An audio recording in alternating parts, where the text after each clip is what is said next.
오늘 성경 말씀은 로마서 12장 1절과 2절입니다.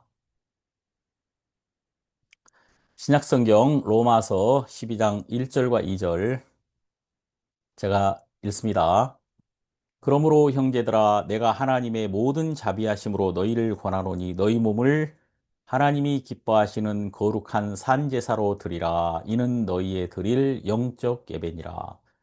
너희는 이 세대를 본받지 말고 오직 마음을 새롭게 함으로 변화를 받아 하나님의 선하시고 기뻐하시고 온전하신 뜻이 무엇인지 분별하도록 하라. 2절까지 읽었습니다. 하나님께서 지난주에 우리 마음에 너무 감사한 많은 일들을 주셨어요. 그래서 제가 정말 여러분들에게 이렇게 하나님께 영광 돌리는 마음으로 오늘 말씀을 전하게 됩니다.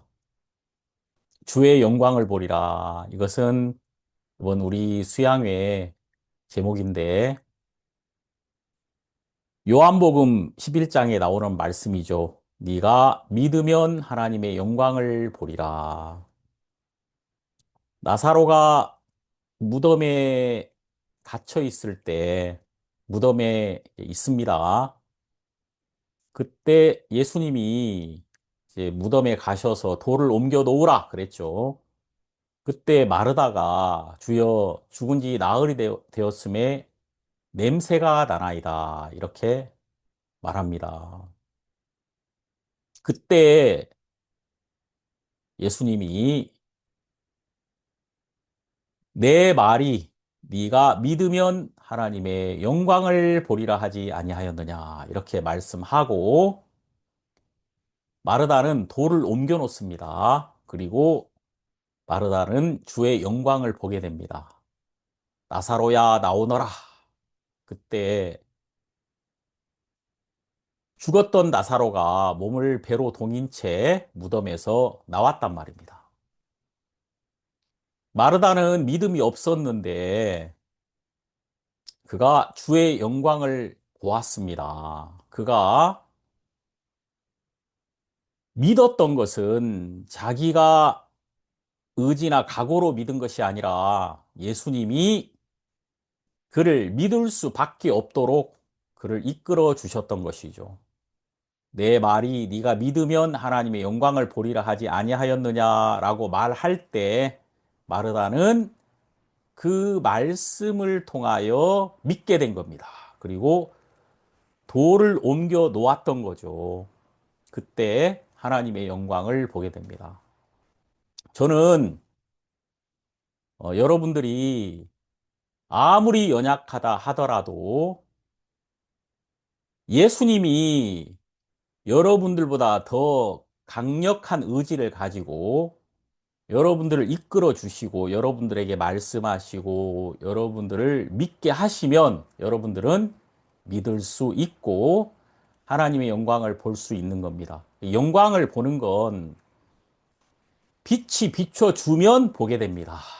내가 보고자 해도 빛이 없으면 볼 수 없고요. 내가 정말 소경이라도 예수님이 눈을 열어주시고 빛이 와서 보게 하시면 나는 볼 수 있는 겁니다. 그래서 주의 영광을 보리라 이 말은 주님이 비춰 주시니 너는 주의 영광을 볼 것이다 하는 그런 의미가 있는 거죠. 이번 수양회에 오시는 분들이 모두 이런 은혜를 입을 수 있게 되리라 믿습니다. 오늘은 로마서 12장 1절과 2절을 함께 나눌 텐데요. 저는 지난주에 정말 하나님이 교회 안에 은혜를 베푸시는 것을 보았습니다. 서울에 계신 그 성도님이 작년 12월 달에 저희 교회 처음으로 오셨는데 그때 췌장암이 있으셨단 말이에요. 제가 그 사진을 보여줘서 봤는데 이 췌장에 이 테니스 공만한 혹이 두 개가 있더라고요. 그래서 굉장히 안 좋은 상태였죠. 또 췌장암은 생존율이 굉장히 낮잖아요. 그래서 이제 교회를 처음 오신 거예요. 그 성도님이 하시는 말씀이 만일 암이 아니었으면 저는 여기 오지 않았을 거라고 그냥 유튜브로 말씀만 들으셨겠죠. 그런데 이제 성도님이 이렇게 오신 거예요. 그날 남편과 함께. 근데 이제 그때 이후로 말씀을 나누고 또 함께 성경 공부를 하고 그렇게 했는데 가족들이 또 복음을 듣고 그렇게 됐죠. 근데 하나님이 말씀을 주신 대로 주님이 이 병은 죽을 병이 아니라 하나님의 영광을 위함이요. 이렇게 요한복음 11장 4절에 있는 말씀처럼 우리 성도님을 낫게 했단 말이에요. 그래서 지난주에 이제 마지막으로 이 검사를 쭉 해봤대요. 그랬는데 완치 판결을 받으셨다고 하시더라고요. 완치됐다고. 성도님이 이제 막 전화하셔서 막 눈물을 흘리시더라고요. 너무 감사하다고. 정말 우리 모든 영광을 하나님께 돌리고자 하는 마음이 있었고, 또 다른 무엇보다도 하나님께서 말씀하시고 일하셨다는 것, 이것이 너무 큰 감사와 기쁨이 됐습니다. 그리고 또 우리 또 성도님 또 한 분은 뇌 종양으로 큰 수술을 받으셨어요. 그런데 또 그 결과도 또 이번에 나왔는데 그 이제 3기 악성으로 나왔는데 그 의사 선생님이 뭐라고 말하냐면 그 수술하신 분이 직접 너무 좋은 3기라는 거예요. 악성은 악성이지만 이 악성이 너무 좋은 악성이다.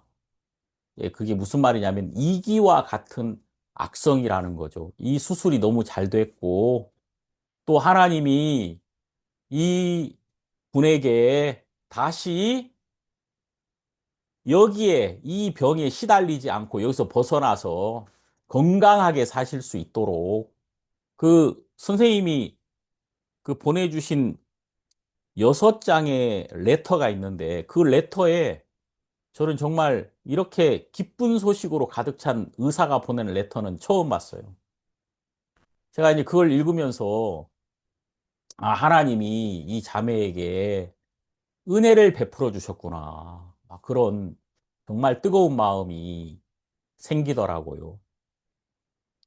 그래서 우리는 오늘 이 로마서 12장을 통해서 대체 성도들은 어떻게 살아야 되는가? 이게 딱 그 이야기거든요. 거듭난 성도들은 어떻게 살아야 되는가? 로마서 1장에서 11장까지는 어떻게 우리는 거듭났는가? 어떻게 우리는 예수님과 하나가 됐는가? 어떻게 우리는 구원을 받았는가? 그 이야기를 기록하고 있죠. 그래서 12장 1절에 보면, 그러므로 형제들아, 이 그러므로는 1장에서 11장까지 잘 들었지? 예수님이 이렇게 놀라운 일을 하신 거야. 라고 우리에게 말씀하고 계시고, 이제 그리스도 안에서 형제된 자들, 성도된 자들은 어떻게 살아야 되는가? 여기 있는 것처럼 내가 하나님의 모든 자비하심으로 너희를 권하노니. 자, 하나님의 모든 자비하심, 하나님의 은혜와 긍휼이 지금 복음 안에서 우리에게 나타나서 로마서 1장에서 11장까지 우리는 풍성한 하나님의 자비와 긍휼을 보았습니다. 그리고 그 긍휼하심으로 우리는 온전히 구원을 받았단 말이에요. 그래서 로마서 1장에서 11장까지에 나타난 하나님의 모든 자비하심으로 너희를 권한다. 복음의 말씀 안에서 우리에게 임한 그 놀라운 사랑, 그 사랑으로 우리를 권하고 있습니다, 지금. 뭐라고 권하느냐면 너희 몸을 하나님이 기뻐하시는 거룩한 산 제사로 드리라. 자, 여러분, 여기 너희 몸을 그랬습니다. 이 몸은 지금까지 내 주인이었단 말입니다. 우리는 몸밖에 없었어요. 몸이 주인이었단 말입니다. 몸이 주인인 줄 알고 육신을 따라서 그 육신의 욕망을 따라서 살았어요. 왜냐하면 하나님이 없었기 때문에 그냥 내가 전부였단 말입니다. 그래서 내 생각을 따라서 우리는 살아왔던 거예요. 그런데 이제 우리의 주인은 누가 됐습니까? 예수님이 되셨다. 그 말이에요. 그리고 이 몸은 뭐가 됐느냐? 이 로마서에 의하면 의의 병기가 된 겁니다. 의의 병기. 이제 하나님이 나타나는 하나님의 도구, 다시 말해서 성전이 된 거예요. 성전. 이 몸은 성전이 되었다. 이 성전은 하나님이 거하시는 것이죠. 그리고 성전에는 지성소가 있고 또 하나님이 이곳을 통해 나타나시고 정말 하나님을 만나고자 하는 사람은 이 성전에 와서 하나님을 만날 수 있단 말입니다. 이제 우리는 움직이는 성전이 된 거예요. 그래서 우리를 만나는 사람은 우리 안에 계신 하나님을 만나게 된다 그 말입니다. 그래서 여기 보면 너희 몸을 하나님이 기뻐하시는 거룩한 산제사로 드리라. 이 성전에서는 무슨 일이 있냐면 제사를 드리잖아요. 하나님 앞에 하나님께 영광을 돌립니다. 돌리는데 여기서는 지금 제물이 불타오르고 하나님은 그 불타오르는 제물을 통해서 기뻐하시고 그걸 흠향하신다 그 말입니다. 이제 거룩한 산제사라는 게 뭐냐면 이제 우리는 원래 몸을 따라서 몸의 정욕을 따라서 살았는데 이제는 예수가 주인이 되었어요. 그래서 우리의 삶에서 항상 무엇이 발견되냐면 이 몸은 원래 하나님을 대적했는데 예수님이 십자가에 못 박히실 때 이 육신이 함께 못 박혔다 그 말입니다. 육신 안에 있는 질병도 죽었고 육신 안에 있는 불순종도 죽었고 정욕도 죽었고 약함, 나의 모든 약함 있잖아요. 이런 모든 문제들, 이 몸에 많은 하나님을 대적하는 그 연약한 것들이 다 예수와 함께 십자가에서 죽었단 말입니다. 그래서 마치 재물이 불살라진 것처럼 이것이 다 소멸됐단 말이에요. 이 하나님의 심판대에서 예수님의 십자가에서 예수와 함께 우리의 질병도 우리의 죄도 우리의 연약함도 모두 제해졌다. 이것이 해결됐다. 그리고 이제 십자가에서 지성소의 휘장이 찢어지고 성전의 문이 열리고 우리는 하나님과 동행하게 되고 지금까지 우리가 한 번도 보지 못했던 하나님의 영광을 볼 수 있게 된 겁니다. 그래서 이제 우리는 십자가를 통해서 거룩한 산 제사로 우리 자신이 하나님 앞에 드려졌다는 사실을 발견하게 되는 거예요. 여기서 거룩한 산 제사로 드리라 그랬는데 우리는 십자가에서 내가 죽고 예수님이 살았다는 사실을 발견하게 됩니다. 참 이게 놀라운 건데 로마서 6장은 이것을 잘 설명해 주고 있습니다. 한번 보겠습니다. 로마서 6장 앞에 좀 보시면 로마서 안에서 다 알 수 있어요. 완벽하게. 로마서 6장 6절을 보면 우리가 알거니와 우리 옛사람이 예수와 함께 십자가에 못 박힌 것은 자, 여러분 여기 옛사람이 나오죠. 여기서 말하는 옛사람은 여러분과 제가 너무나도 잘 알고 있는 우리 자신입니다. 그래서 이 육신을 옛사람이라고도 하고 겉사람이라고도 합니다.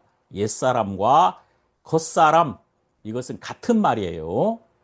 그래서 우리가 너무나도 잘 알고 있는 이 나, 이것이 바로 옛사람이란 말입니다. 근데 이 옛사람은 예수와 함께 십자가에 못 박혔단 말이에요. 그리고 또 여기 죄의 몸이 멸하여 다시는 우리가 죄에게 종로로 타지 아니하려 함이니. 자, 이 옛사람을 또 다른 말로 여기서 죄의 몸이라고 말합니다. 죄의 몸. 그래서 이 몸이 주인 되었을 때 우린 항상 몸의 정욕을 따라서 끌려갈 수밖에 없었단 말입니다.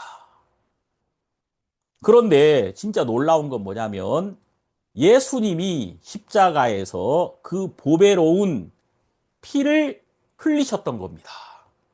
자, 여러분, 예수님이 왜 이 땅에 오셨습니까? 오신 이유는 범죄한 우리가 이제 하나님을 잃어버리고 목자를 잃어버리고 우리가 마음에 원하는 것을 따라서 가버렸단 말입니다. 그래서 그 잃어버린 양을 찾으시는 목자의 심정으로 간절한 마음으로 잃어버린 아들을 찾으시는 아버지의 마음으로 예수 그리스도가 잃어버린 우리를 찾기 위하여 이 땅에 오셨던 것입니다. 성경의 요한복음에 자기 땅에 오매 자기 백성이 영접치 아니하더니 우리에게 오셨는데 문제는 우리가 창조주를 우리의 참된 주인을 거절했단 말이에요. 그분을 주인으로 인정하지 않았던 거죠. 그러나 예수님은 우리를 찾으러 우리에게 오셨던 거예요. 자, 그래서 죄 아래 있었던 우리를 죄에서 건지시려고 예수님은 십자가에 못 박히셨던 것입니다. 십자가에 왜 못 박히셨느냐? 자, 죄의 싹슨 사망입니다. 그러니까 죄에서 건짐을 받으려면은 싹시 지불돼야 된다 그 말입니다. 예를 들자면은 제가 만일 이 폰이 있어요. 폰이 이 갤럭시 폰이 있는데 이 삼성 갤럭시 폰은 한 1000불쯤 한다고 생각합시다. 그럼 이것을 제가 샀단 말입니다. 이걸 샀다는 것은 1000불을 냈어요. 그러면은 이 전 주인과의 계약 관계가 끝나고 이 폰은 내 것이 된단 말입니다. 내 것. 내 것으로 옮겨오는 거예요. 그러려면은 전 주인과의 계약이 끝나려면 정확한 값이 지불돼야 된단 말입니다. 죄에게 우리가 종노릇 하고 있었는데 그 죄에서 벗어나려면 죄의 싹신 사망을 지불해야 된단 말이에요. 그러면은 죄와 우리와의 계약 관계가 끝나버리는 거예요. 그래서 예수님이 십자가에서 그 보배로운 피를 흘리셨단 말입니다. 왜 피를 흘리셨느냐 하면은 피는 생명이거든요. 레위기 17장 11절에 보면은 왜 피가 죄를 속하는지 잘 말씀하고 있죠. 육체의 생명은 피에 있음이라. 저가 그 피를 단에 뿌려 생명을 위하여 속하게 하였나니 생명이 피에 있으므로 피가 죄를 속하느니라. 이렇게 레위기 17장 11절에 보면은 나와 있죠. 그러니까 여러분, 피는 생명이기 때문에 피가 몸 안에 있으면 생명이 있는 거고 몸 밖에 나왔다는 것은 생명이 나온 겁니다. 죽음을 말하고 있는 거죠. 그러니까 예수님이 피를 흘리셨어요. 그 보배로운 피. 그래서 그분이 피를 흘리셨을 때, 사망을 당하셨을 때 나의 죄값이 십자가에서 지불된 거예요. 그때 우리는 죄에게 잡혀있던 우리가, 죄의 종로로 타던 우리가 죄에서 온전히 해방된 것입니다. 예수의 몸으로 말미암아 예수의 몸이 죽음을 통하여 우리는 몸의 권세, 바로 죄의 권세에서 온전히 벗어나게 된 거예요.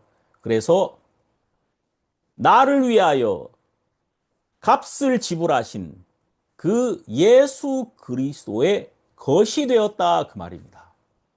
정말 놀라운 일 아닙니까? 그래서 하나님은 여러분과 저를 구원하시려고 아들의 피를 흘리심으로, 아들의 값을 지불하심으로 우리를 죄에서 구원하셔서 아들이 되게 하신 것입니다. 아들의 값이 지불됐기 때문에 우리는 아들이 된 거예요.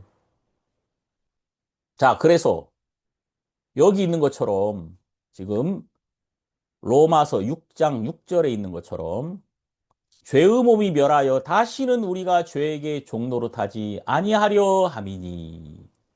자, 예수님은 그 몸으로 우리의 죄를 온전히 담당하시고 그 몸이 십자가에서 죽으심으로 이제 죄값이 온전히 지불되었고 우리를 죄에서 완전히 해방시켰던 거예요. 우리는 이제 이 사실을, 예수님이 하신 이 일, 이 놀라운 그리스도의 공로를, 그 보혈의 능력을 우리 마음에 믿음으로 믿을 때 우리는 죄에서 해방되는 겁니다. 우리 마음이 해방되는 거예요. 원래 해방은 되었어요. 예수님이 하셨을 때, 예수님이 피를 흘리셨을 때 우린 이미 해방됐어요. 그러나 우리는 그걸 알지 못했죠. 마귀가 속이는 자니까 우리 속고 있었는데, 이 복음을 들을 때 우리 마음이 죄에서 해방되었던 것입니다. 그래서 여기 있는 것처럼 여기 6장 7절을 보면은 이는 죽은 자가 죄에서 벗어나 의롭다함을 얻었음이니라. 자, 죽은 자가 죄에서 벗어난다는 거예요. 우리는 원래 참 악한 자였고 하나님을 향하여 죽은 자였단 말이에요. 그런데 예수님이 십자가의 죽으심으로 우리는 죄에서 벗어나게 된 거예요. 그리고 의롭다 하심을 얻었음이니라, 이렇게 나오잖아요. 하나님이 여러분을 의롭다고 하셨습니까?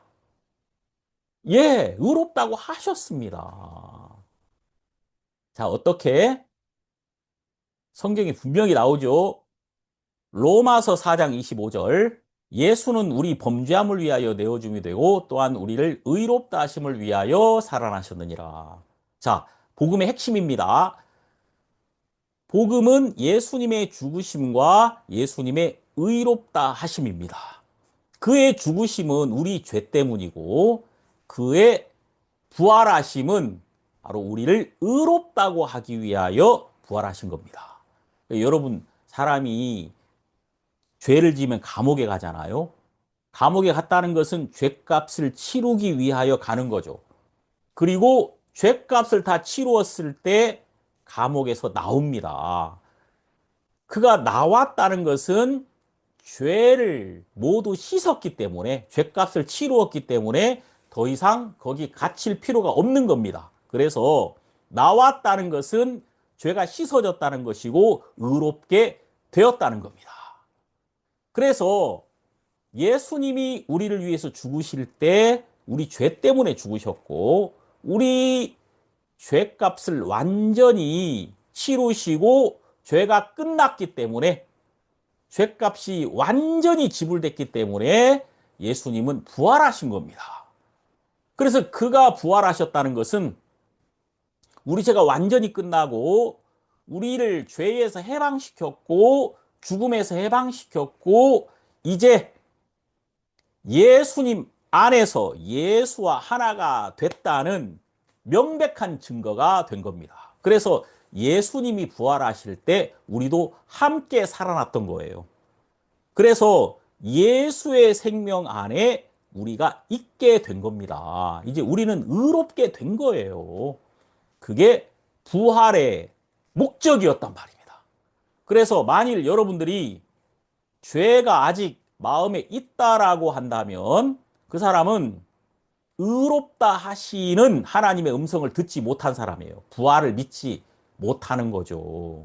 그래서 많은 사람들이 예수를 믿지만 그 마음에 하나님께 정확하게 의롭다 하심을 받은 증거가 없기 때문에 여전히 죄에 매여 있다 그 말입니다. 정말 중요한 것은 의롭다 하심을 받았다는 증거가 우리 마음에 있는 거죠. 자, 예수님이 부활하셨다는 것은 우리가 의롭게 되었다는 결정적인 증거가 되는 거예요. 자, 여기 로마서 6장으로 다시 돌아오면 여기 분명히 이렇게 말씀하시죠. 10절에 그의 죽으심은 죄에 대하여 단번에 죽으심이요 그의 살으심은 하나님께 대하여 살으심이니. 그러니까 예수님이 십자가에 죽으실 때 나도 함께 죽은 거예요. 그리고 예수님이 부활하실 때 우리도 함께 살아났다 그 말이에요. 11절 이와 같이 너희도 너희 자신을 죄에 대하여는 죽은 자요 그리스도 예수 안에서 하나님을 대하여는 산 자로 여길지어다. 참 놀라운 말씀이죠. 이제 예수님이 이렇게 하셨으니 너희 자신도 너희를 죄에 대하여는 죽은 자로 인정하라는 겁니다. 나 이렇게 살아있는데 살아있는 것처럼 보여도 너는 죽은 자야. 죄를 짓는 너는 이미 죽은 자야. 그래서 죄에서 이미 해방을 받았어. 이렇게 믿을 때, 여러분 이렇게 믿을 때 이 말씀이 여러분에게 들어와서 여러분이 죄에서 해방된 여러분으로 발견이 될 때 여러분들은 실제로 죄를 이깁니다. 죄에게 더 이상 끌려다니지 않는단 말이에요. 사람이 내가 아무리 죄를 이기고 싶어도 붙잡혀 있으면 끌려다니거든요. 근데 내가 죄를 안 지으려면은 나를 끌고 있는 이 죄의 사슬이 끊어져야 되는 거예요. 근데 이 말씀에서 뭐라고 말하냐면 나는 죄에 대해서 죽은 자다. 죄의 사슬을 예수님이 끊어놓았어, 십자가에서. 이걸 믿으라는 거예요. 그럼, 정말 그렇구나. 더 이상 죄는 나를 끌어갈 수 없어. 끊어졌어. 이렇게 믿으면 실제로 우리 삶 속에 죄가 더 이상 우리를 끌고 가지 못하는 겁니다. 믿음이 죄를 이기는 거예요. 노력이 이기는 게 아니에요. 그래서 여러분 여기 그리스도 예수 안에서 하나님을 대하여는 산자로 여길지어다. 여기서 여길지어다 이 말은 그렇게 인정해라 그 말입니다. 인정해라. 그게 사실이다. 그래서 여러분 이 히브리어에서 아멘은 믿음을 아멘이라고 합니다. 믿는다 그 말을 아멘이라고 하거든요.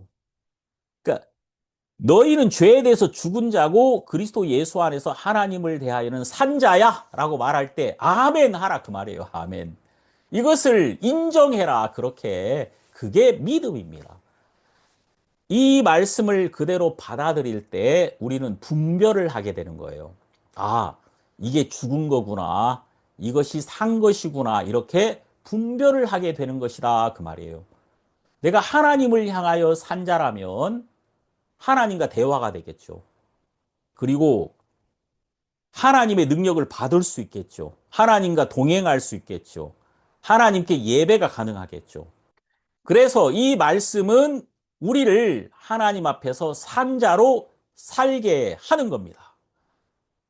여러분, 이 말씀은 빛이 되어서 정확한 실상을 우리에게 보여준 거예요. 우리가 이제까지는 어둠 속에 있었기 때문에 우리는 죄에 대하여는 살았고 하나님을 향하여는 죽은 자로 생각했단 말입니다. 우리는 하나님과는 상관없고 죄에 대해서 죄에 항상 끌려다녔잖아요. 그런데 그게 아니더라. 반대더라 그 말입니다. 나는 죄에 대하여는 죽은 자고 하나님에 대해서는 산 자구나. 이렇게 분별하라는 거예요. 이 말씀대로. 그래서 여러분, 우리가 거룩한 산제사라는 것은 바로 뭐냐면은 예수님이 십자가에 죽을 때 이 몸이 죽었고 그 제사를 통해서 제물이 불타오를 때 하나님을 불순종하고 거스리는 죄와 불순종이 그 불타오름과 함께 사라진 것처럼 예수의 십자가에서 나의 죄와 나의 불순종이 끝났단 말입니다. 그리고 예수의 부활을 통해서 이제 나는 예수와 하나 된 새로운 피조물로 하나님 앞에 산자가 되었다는 거예요. 이것을 우리가 이 말씀을 통해서 발견하는 거예요.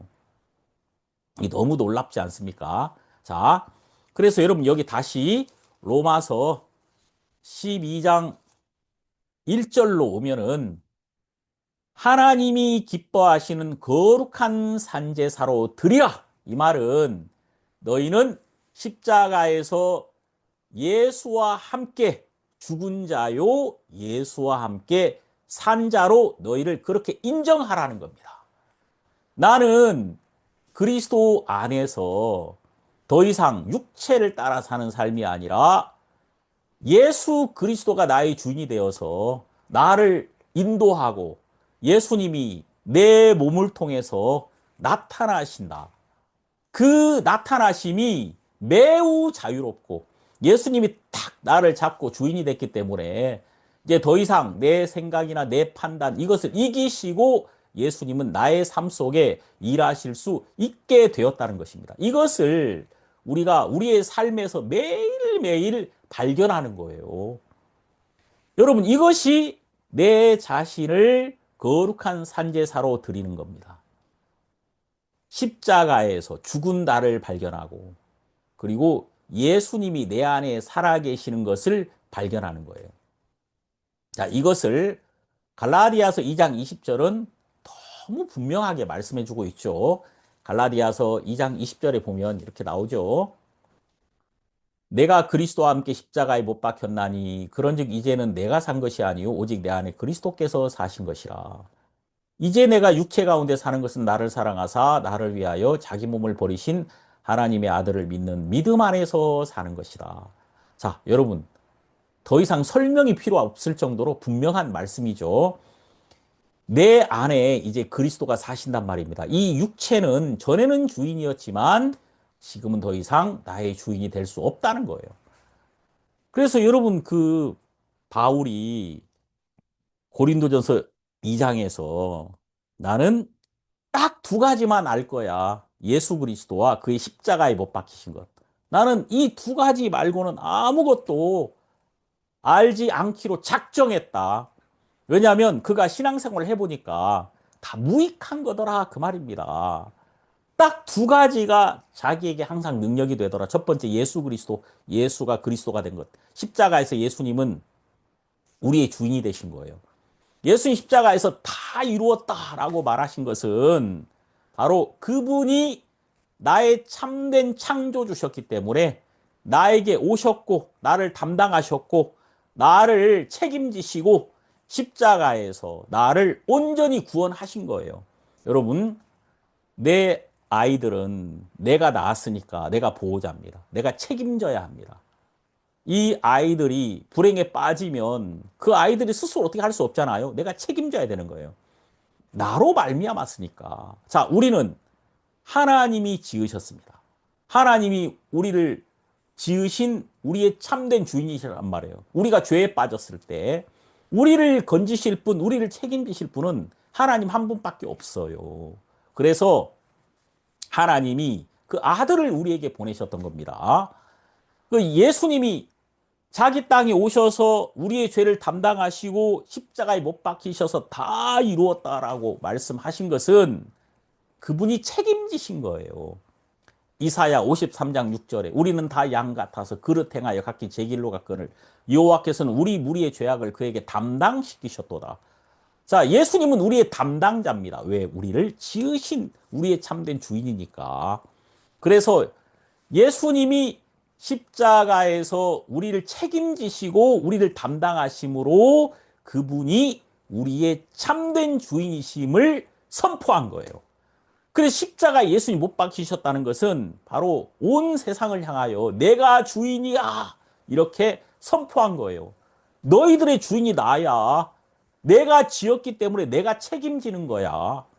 그래서 십자가에서 예수님이 다 이루었다고 하실 때 우리의 죄값은 지불되었고 우리는 온전히 그리스도의 것이 되었단 말입니다. 정확하게 우리가 예수 안에서 우리의 죄가 씻어졌고 이제 예수님이 우리의 주인이 된 것입니다. 그래서 우리 안에 이제는 예수님이 주인 되어서 우리를 이끌어가기 시작하는 거예요. 이것을 여러분이 매일매일 여러분의 삶 속에 발견하게 됩니다. 이 말씀을 우리가 대할 때 말씀은 이것을 보여줘요. 말씀이 와서 무슨 일을 하냐면은 내 생각이 거짓이라는 것을 알게 해줘요.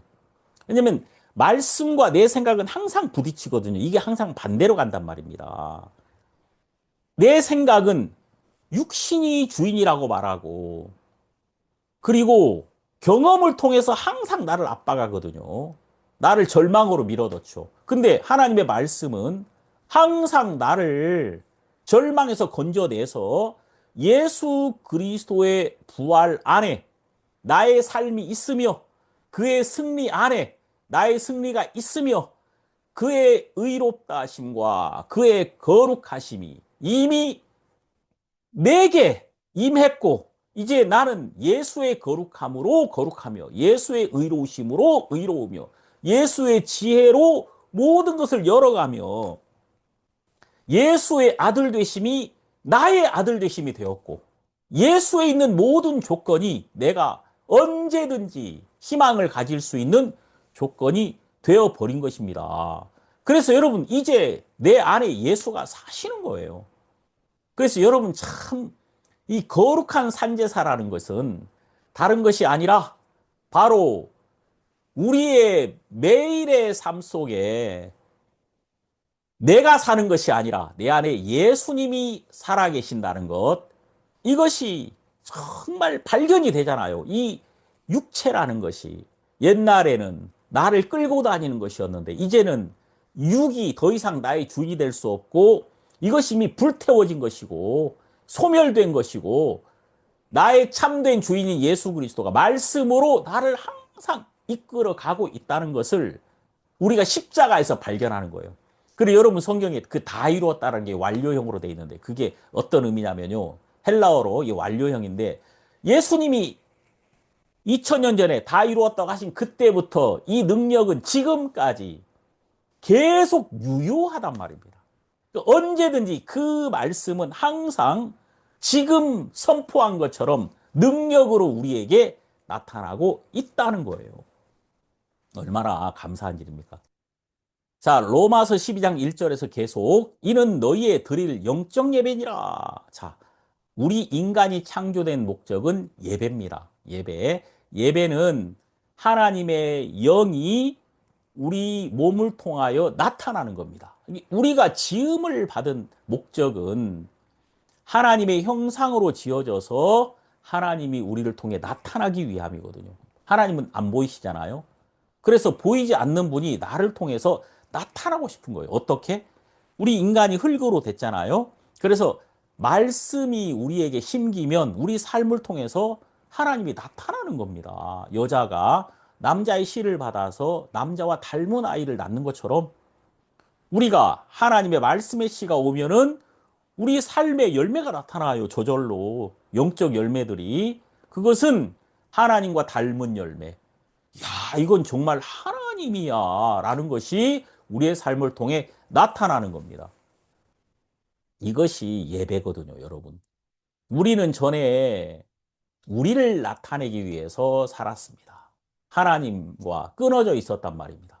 그런데 우리가 정확하게 예수 그리스도 안에서 하나님과 딱 하나 되는 순간에 우리는 새로운 피조물로 하나님 앞에 선 거예요. 새롭게 창조된 자, 예수와 하나 된 자. 그래서 참 사람이 된 겁니다. 이제 진정으로 예배가 가능한 자, 하나님 안에 있는 자, 예배 안에 있는 자. 그래서 우리가 예배 시간만 예배를 드리는 것이 아니라 우리 삶 전체가 예배가 된 거예요. 우리 삶 전체가 바로 하나님과 동행하는 예배가 되었단 말입니다. 그래서 우리는 우리의 모든 삶에서 하나님이 나타나고 말씀이 우리를 이끌어 가시는 겁니다. 제가 말씀드렸죠. 하나님이 이스라엘 백성에게 가르쳐 주고 싶은 딱 한 가지는 사람이 떡으로 사는 것이 아니라 하나님의 말씀으로 사는 것입니다. 신명기 8장 2절과 3절에 나오죠. 하나님이 한 가지를 가르쳐 주고 싶었어요. 사람이 하나님의 말씀으로 사는 거야. 이제 이게 실현된 겁니다. 우리에게. 우리는 말씀을 통해서 영원한 생명을 얻었거든요. 그리고 이제 말씀이 우리 안에 들어와서 말씀이 주인이 되어서 우리를 이끌어 가는 거예요. 그래서 우리는 말씀 안에서 살며 예배 안에서 삽니다. 우리의 모든 삶 전체가 다 예배가 된 것입니다. 그럼 우리가 예배를 드린다는 거 이게 뭐죠? 우리 삶 전체가 다 예배이기 때문에 우리 삶 전체가 다 예배라는 것을 이 예배를 통해서 하나님께 알려드리는 거예요. 11조라는 게 뭡니까? 11조라는 것은 하나님 10분의 1을 내가 드립니다. 당신에게 내게 10가지가 있는데 이 중에 하나 드려요. 이게 아니에요. 내가 받은 모든 것이 당신의 것입니다. 그래서 10분의 1을 당신에게 돌려드리는 것입니다. 이 10분의 1을 드린다는 것은 내 전체가 하나님의 것임을 인정하는 거예요. 그게 11조거든요. 그리고 똑같아요. 이 예배는 내 전체가 예배 안에 있다는 사실을 내가 하나님 앞에 인정하고 이 예배를 통해서 이렇게 말씀하고 또 내 모든 삶에서 일하시는 그 하나님, 그분이 나에게 하신 그 말씀을 하나님 앞에 인정하고 아멘하고 그 말씀이 일하심께 정말 영광을 돌리고 우리가 모든 성도들 앞에서 함께 화답하고 이거예요. 자, 2절 보십시다. 너희는 이 세대를 본받지 말고 우린 전에는 그냥 이 세대에 끌려다녔잖아요. 항상 이 세상에 속한 사람이니까 그냥 항상 끌려다녔는데 이제는 우리가 완전히 길이 달라진 겁니다. 전에는 여러분 우리 인생의 길을 걸었습니다. 인생의 길이 길 안에 10차선이 있다고 한번 생각해 보십시오. 경부선에 차선이 막 여러 가지 있잖아요. 그 중에 우리는 항상 빨리 가기 위해서 차선을 바꾸면서 살았습니다. 계속 차선을 바꿔가면서 더 빨리 가기 위하여. 그래서 우리가 열심히 살았다 이 말이에요. 그러나 빨리 가는 사람이나 늦게 가는 사람이나 종착점은 똑같습니다. 사망이라는 종착점에 도달할 수밖에 없었단 말이에요. 회개라는 것은 차선을 바꾸는 게 아니라 길 자체를 바꾸는 거예요. 나의 길에서 예수의 길로. 예수님 뭐라 그러셨죠? 내가 길이다 그랬잖아요. I am the way. 내가 길이야. 이제 나의 길에서 예수의 길로 옮겨온 거예요. 어떻게? 죽음을 통하여. 십자가에서 내가 끝나고 예수의 부활을 통하여 우리는 예수 안으로 들어온 겁니다. 그래서 예수 안에 있습니다. 그리스도 안에 완전히 다른 법칙이 적용되는 거죠. 지금 밖에는 덥죠. 예배당 안에는 에어컨이 잘 나오니까 시원합니다. 자, 밖에는 무척 덥습니다. 부채질을 막 해야 되죠. 더워요. 그런데 이제 이 안으로 들어오면은 내가 비를 피할 필요도 없고 내가 더위를 피할 필요가 없습니다. 나는 이제 이 안에서 안식하며 다른 일을 할 수 있잖아요. 똑같습니다.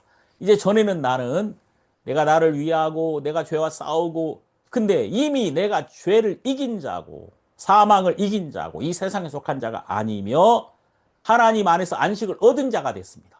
그럼 이제 내 삶에 여유가 생기면서 내가 하나님께 영광을 돌리는 삶을 살게 되는 거예요. 하나님이 내게 맡기신 것을 통하여 내가 정말 참으로 다른 사람을 유익하게 하는 삶을 살게 되는 거예요. 그게 됩니다, 그렇게. 자, 우리는 이 세상에 속한 자가 아니며 그리스도에게 속한 자가 된 거예요. 오직 마음을 새롭게 함으로 변화를 받아. 자, 여러분, 마음을 새롭게 한다는 것은 예수의 마음과 하나 되는 것입니다. 이 말씀을 내 마음에 받음으로 나는 새롭게 되는 거예요. 배터리가 지금 방전됐어도 새롭게 충전하면은 새로운 전기가 들어와서 새롭게 차오르잖아요. 그것처럼 내가 예수의 마음, 이 말씀을 내 마음에 받아서 말씀과 하나 되는 것, 이것이 새로움이고 이것이 변화란 말입니다. 그래서 여러분들이 항상 예수님은 뭐라고 말씀하시는가? 이것을 봐야 되는 거예요. 내가 볼 때 죽었는데 예수님은 아니야.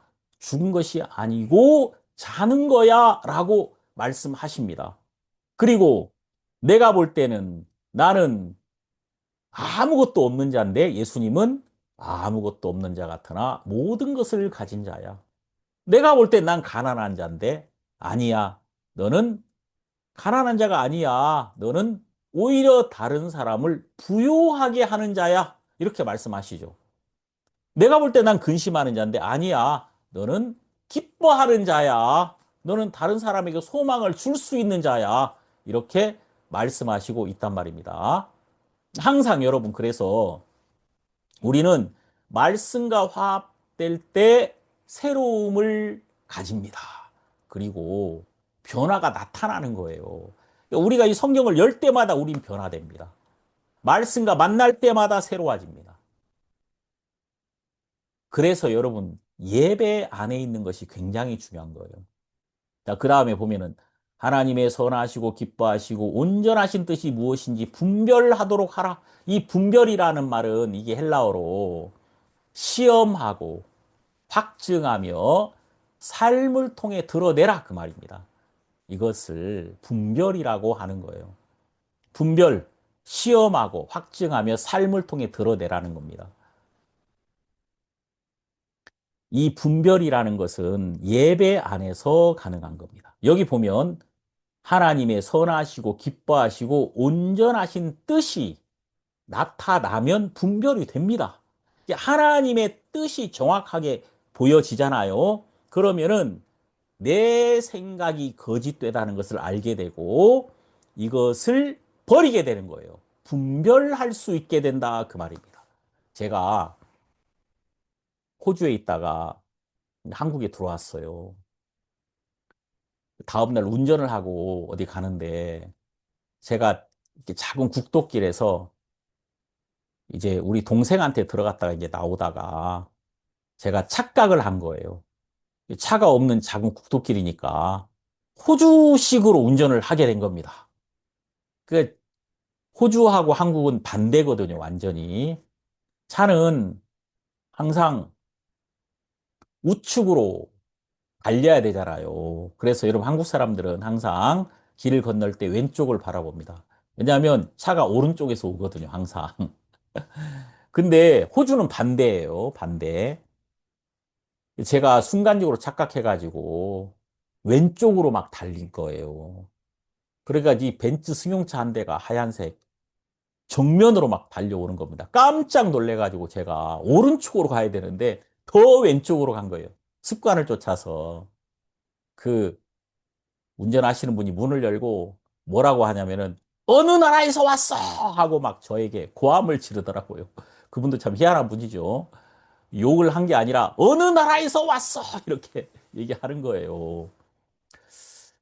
제가 그때 정신이 번쩍 나더라고요. 아, 제가 습관을 따라서 잘못된 길을 가다가 그분 이야기를 듣고 정신을 차리고 진리를 따라서 차선을 제대로 옮겨서 갈 수 있게 됐단 말입니다. 자, 우리는 내 습관을 따라가다가 낭패를 만나거든요. 그리고 이것이 나를 망하게 하는 것을 알게 됩니다. 그리고 이제 진리를 따라서 마음을 옮기게 되는 거죠. 이걸 분별이라고 하는 거죠. 분별. 분별해라.